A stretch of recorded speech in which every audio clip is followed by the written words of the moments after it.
Hello, dear friends. Thank you so much for joining my meditation and breathwork class last night. Functional breathing is the key to health and wellness. When we pay attention to our breathing, we will calm and relax our mind and body.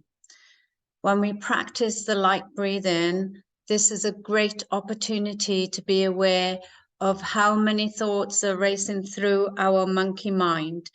It is an opportunity to relax our mind, give our mind a vacation. So some of you asked about the light breathing and the carbon dioxide and why we need to practice these. These light breathing exercises pull the carbon dioxide, which improve our circulation by bonding the hemoglobin, which is needed for releasing the oxygen into our bloodstream and brain. It reduces the chemosensitivity of the body to the buildup of carbon dioxide. Normally, when we're shallow breathing, we are stressed. We're usually mouth breathing and letting go of carbon dioxide. Therefore, we get a reduction of the carbon dioxide, which, as I mentioned, is needed for releasing the oxygen into our bloodstream. By practicing these exercises, it trains our mind and body to relax and minimizes panic attacks and helps us to deal with stress and anxiety in a calm, relaxed way. Events happen all the time which could stress us out. However, by mastering these breathing exercises, you will be able to recover better from stress and also illness. These science-based exercises will improve your overall health and vitality. Plus, they will improve your sleep. And we could all do with a good night's sleep. And I've also noticed, because most women have cold hands and feet, and when I consciously do these light breathing, I pay attention to my hands and I can notice my fingers feeling warmer and also my toes. And I notice in my mouth there's a lot more saliva, and this is great. So these are things that you can look out for, and you know that you're doing it right. And yes, some of us might feel a bit sleepy, but once we keep practicing and mastering it, that's great. But if you do that before you're going to bed, then it's going to promote a good night's sleep. So ideally, do them on waking, especially your control pause and a meditation, and before you go to sleep. And I would love for you to practice these exercises for 21 days to form a habit. And if your routine and your day is already jam-packed, then you can add them, like I said, while you're walking your dog or walking from the car park to the supermarket or work, and just work around it. So without further ado, I'm going to share the screen again so you can look at a couple of the slides, and please feel free to take note of what time of your favorite exercise so you can go straight to it in the future. And with all the exercises, it's good to remember your meditation posture, and you can do this throughout the day. So you're going to sit with an elongated spine. I like sucking my belly button into my spine as well, so it gives me a nice firm core. And you're just going to elongate here as well. So when we're at the computers all day, we're slouching, so it restricts our diaphragm muscles. So the breathing starts with the nose. We always keep our mouth shut. So breathing starts with the nose, and our chest and our diaphragm muscle, which is underneath our sternum, and the exchange of gases when we do some tummy breathing with our tummy coming out. So when we breathe in, our chest stays still and our stomach comes out.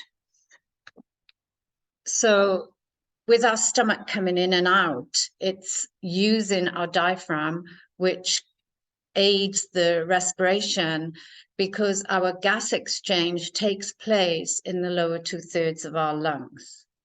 So I'm just going to explain the meditation again. So with the posture, you've got your elongated spine, you're elongated in your tummy up to your sternum. You lift one cheek of your bottom, the other cheek of your bottom, which corrects the posture in your spine. You then make sure your feet are firmly planted on the ground. You don't want your leg needs to be at a 90-degree angle. And if it's up too much, it will cause pressure on your hip reflexes.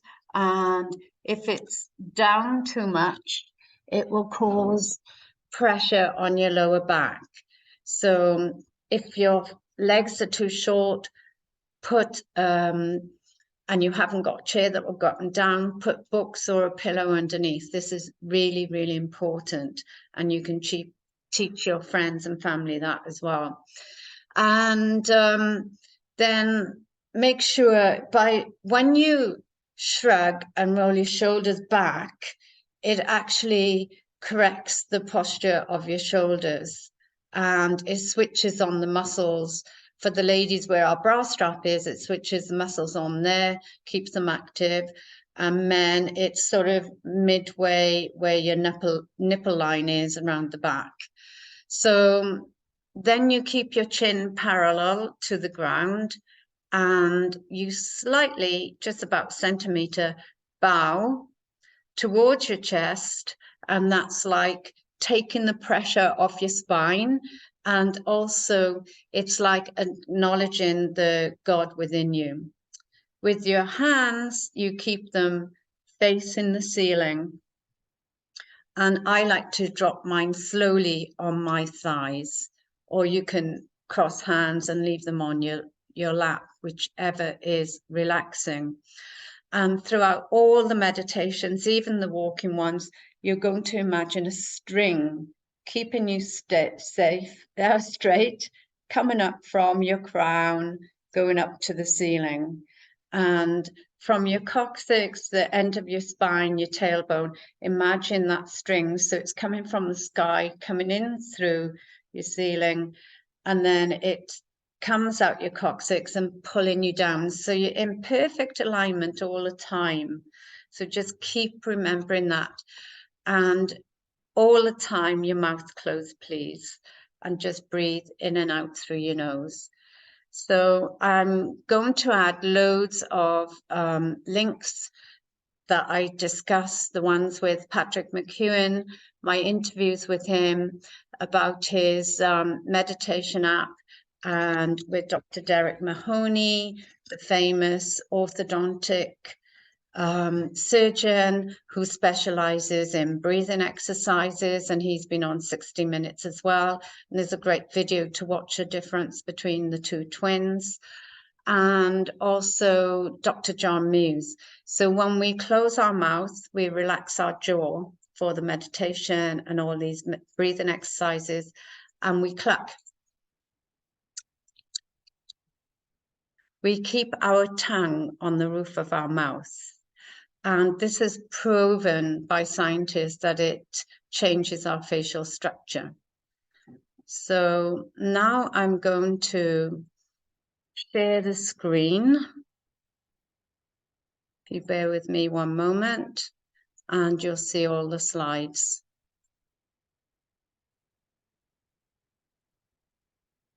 Screen share. And here we have it. So last night we started with the control pause, and this is brilliant to do first thing on waking. So you can take a photograph of this and just memorize it. But once you've done it a few times, you'll remember. So you're keeping the posture we discussed, and you take a normal breath in and a normal breath out. Mouth is closed, picture those. And you let go when you have your first involuntary feeling. Could be your diaphragm, could be in your throat, or you just feel like you need to gasp for air. And after that, you should resume your normal breathing. And if you don't, if you're gasping for air, then you know that you've been over breathing. You've held your breath for too long. So get your stopwatch out and time it and record it. Every day, write down what your control pause is. So next exercise. This was the one to decongest your nose. So again, you're going to check which side of the nose is blocked. As I mentioned last night, one side will be more blocked than the other. Every 30 minutes, well, sometimes it goes to 4 hours, scientists have found out that we have erectile tissue in the lining of our nose, so one side will be more swollen. So you can check which one it is. So for example, if you do it at 9 o'clock every morning, maybe the same side will be blocked, maybe the other side will be blocked. So you take a normal breath in, a normal breath out, pinch your nose, and then nod up and down or side to side. But just do these movements very gently.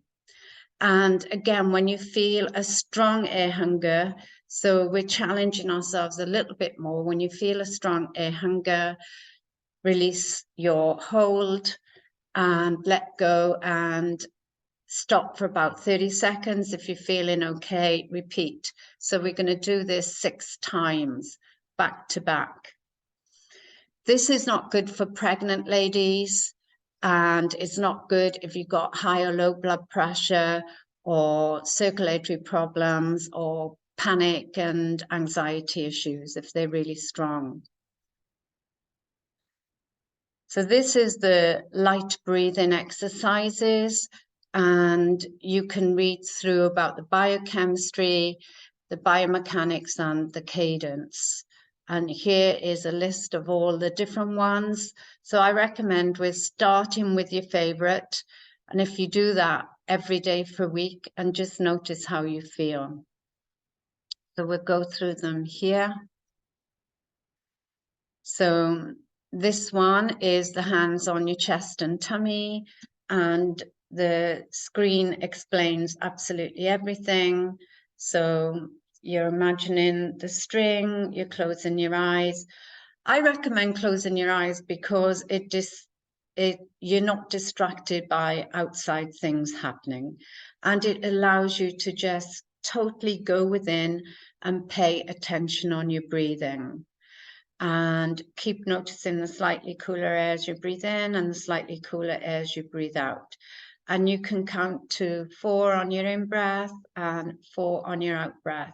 However, if you are struggling, because each day is different, start with 1 in and 1 out, or 2 breaths in, 2 breaths out, 3 breaths in, 3 breaths out, 4 breaths in, 4 breaths out, whatever feels comfortable for you. And you can do this for 5 minutes when you're starting out and work up to 20 minutes. So the second exercise in the light breathing is the feather breathing. And as I mentioned, opera singers use this technique because they imagine the feather there and they're not allowed to breathe it. Some of them even put a feather there. So you start with normal breathing in and out, feeling the air coming in, feeling the air coming out. And then you reduce your breathing. And then when you slowed it down enough, you start focusing on not even feeling the air coming in and feeling the air coming out. So you can do as many fingers as you like, breathing in, breathing out, and just keep reducing it and allowing it to silence. And again, these are going to calm and relax your mind. 2C. So this is the one with cupping your hands on your face, and it's exactly the same as wearing the mask. So remember to keep your mouth closed, and you're going to breathe in and breathe out. And you do this normal breathing in and out until you feel comfortable. You're noticing the temperature of the air. And when you feel comfortable, you start reducing the amount of air. You're taking in shorter breaths, and shorter breaths in and shorter breaths out.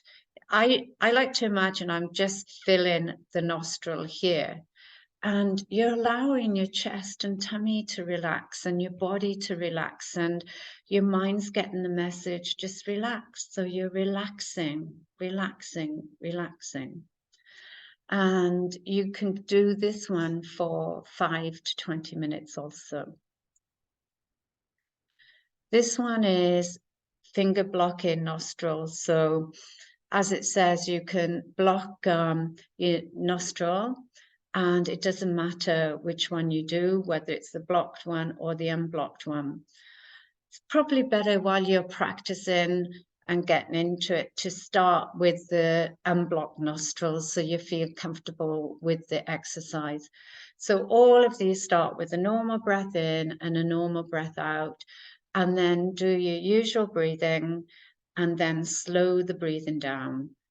Slow it down so it's really silent and you feel lovely, calm and relaxed. And do it so you feel a tolerable air hunger. And with all these exercises, if you start to panic or you feel the need, you've got to take more breath in, just relax and leave the exercise and just resume normal breathing. And when you feel comfortable, start them again. So again, try this one for 5 minutes and gradually increase to 20. Now this one is the cadence breathing. So this one, you place your hands on either side of your rib, and as you breathe in, your ribs come out, and as you breathe out, your ribs come in. So breathing in and breathing out, breathing in and breathing out. For some of you, your tummy might come out at the same time as well, and that's fine. And as with the other ones, we just slow down our breathing when we feel comfortable, allowing our breath to come in and allowing our breath to go out. So it's like in and out. And again, you can count to 1, 2, 3, 4, out, 1, 2, 3, 4. But if this is too much for you, start with just 1 breath in, 1 breath out, and build it up till 4 breaths in, 4 breaths out. You might only be able to do it 1 breath in, 1 breath out on a certain day because your nostrils are blocked or you're too stressed or whatever is happening. And then the next day could be completely different. You go straight to 4 breaths. So just listen to your body, and it's tuning into your body and understanding what's going on. And the more you follow your breath, you'll get to know your body better. So the next one. So this was the walking exercise we did. And again, always begin to walk with your mouth closed and the tongue resting on the roof of your mouth, your lips together and your jaw relaxed.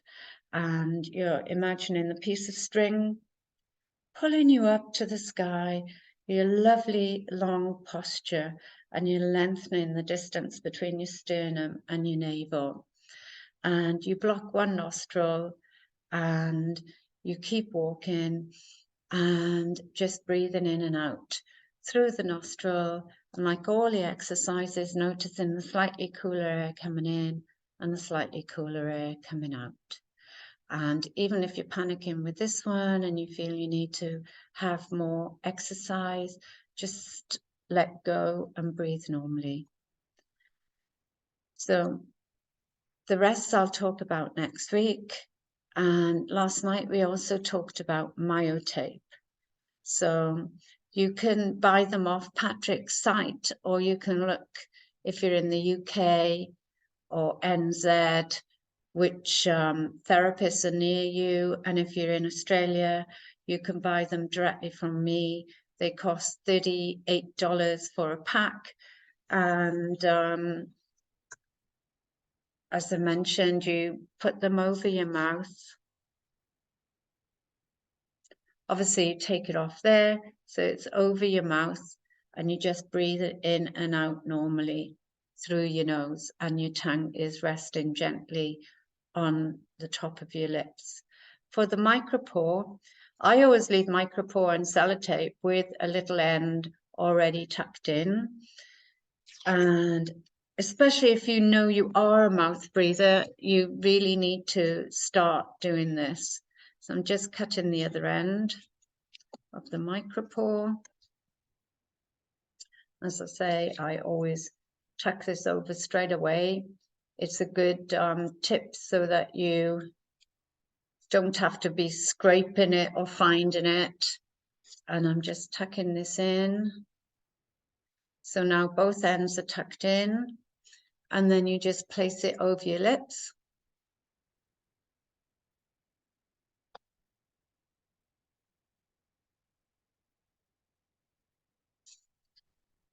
Voila. So it's very easy to wear. I wear it in the van all the time while we're traveling, or as I said, you can watch it while you're on, do it while you're on the computer or watching TV. And it's so simple and easy to do. And I forget that it's on, and it's quite funny. And if you are mouth breathing and snoring, I would definitely be wearing it at night.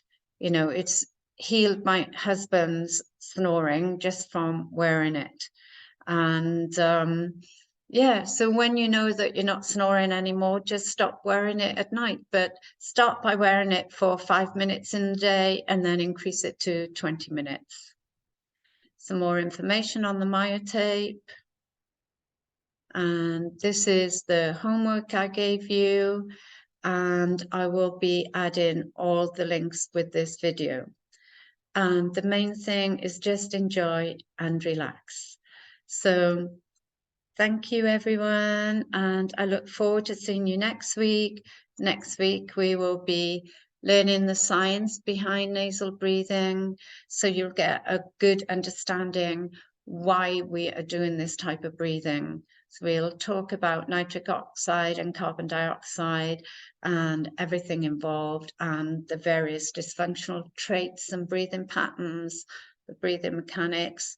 And I'll also add some exercises for what I call the emergency breath. So if you're wheezing, if you're having an asthma attack or panic attack, I'll show you an exercise that you can do to help you through that difficult time and recover very quickly.